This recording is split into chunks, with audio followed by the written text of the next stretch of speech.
assembling your sander.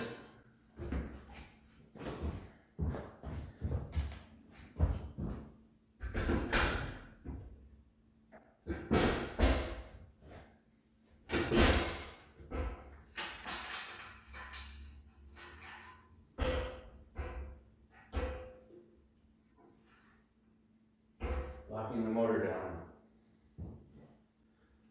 Installing the belt that runs the sander head, the belt that runs the vacuum pickup. If this is being done for the first time, or you have broken one of the belts and the tension will change, there is a tension adjustment for this belt. Otherwise, the whole assembly is tightened.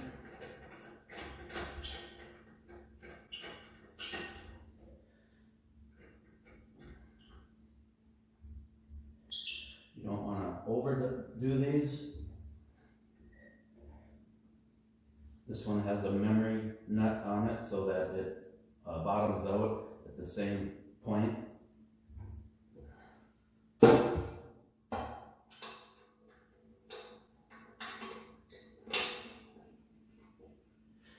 Machine will have some kind of a kill switch that'll need to be plugged into the motor.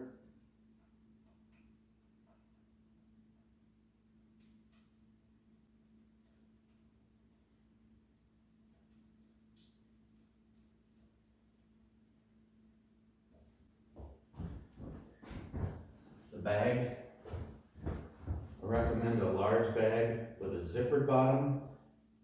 You'll appreciate this when it comes to emptying versus having to empty it through the top. And when the bags are set up for the top, usually this is also larger, which just makes tying it off to the machine even more difficult. Make sure this is tight so you don't get any dust through.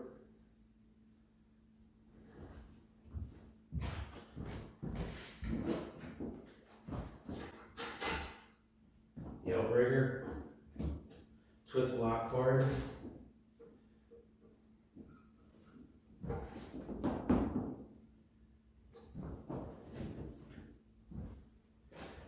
and now you're ready for paper.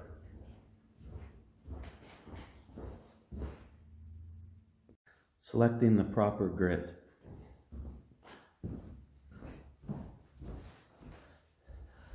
Probably one of the things I get asked the most is, what grit belt or piece of paper do you start with? Well, you're either going to be starting with 16 grit, and you can see it is very aggressive. Just looks like little rocks glued to a piece of paper. Or 36 grit, also very sharp and aggressive, but a lot more flat. It actually sands more over its surface. This particular project, just from both experience and being able to look at it, I know I am going to be able to eliminate the 16 grit and start with 36. On your project, you may find that you guess 36 grit and it immediately gums up. For the most part, you've wrecked a belt. They can be kind of pricey, but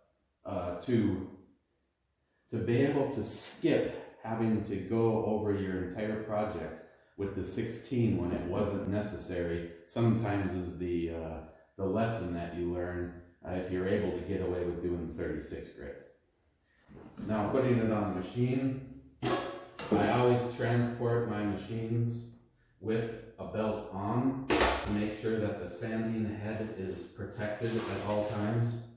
I grab the piece like this, right where the natural folds are from shipping, kind of give it a little push, get it around the sander head and up over the upper roller, and then attach or pull up on the lever to put the pressure on the upper roller. At this point, you can test it to make sure your alignment and tracking is okay.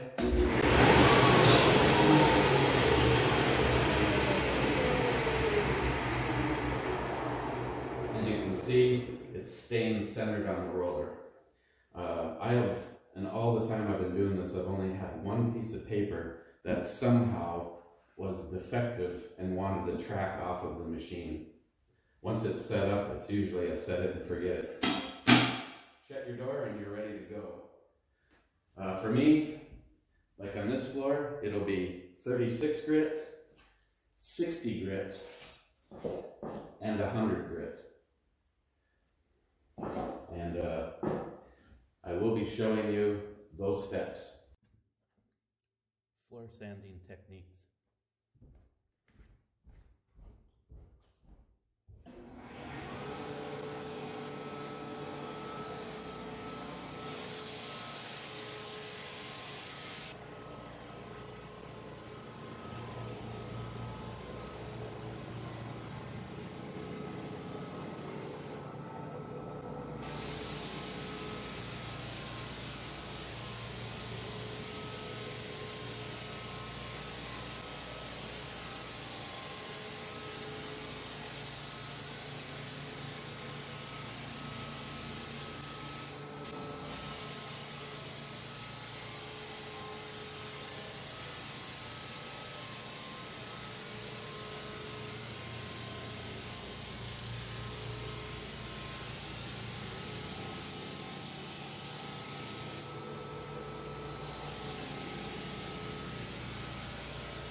This particular machine, which is probably one of the most common sizes, is running an 8-inch belt.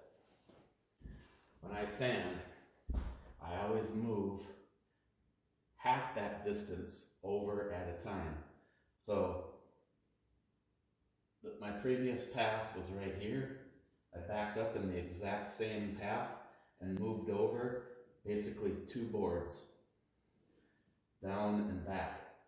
And the way the machine is set up is it sands slightly more. Now your machine may vary. I have my machine set up to sand left to right.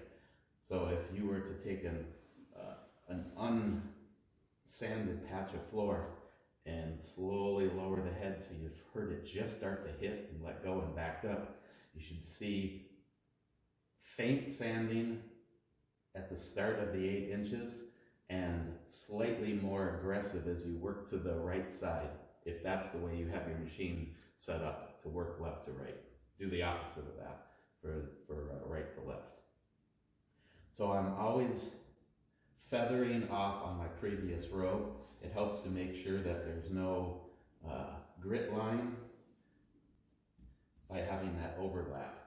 And you also may have situations where there might be a low spot and you're leaving a lot of finish just on where a seam is, and you might want to hit this area again to help feather this all out. In some situations where the boards are really rolly, it actually might not sand at all here and cut in really bad here, and you have to watch for that to make sure that you're getting that sanded out of your floor.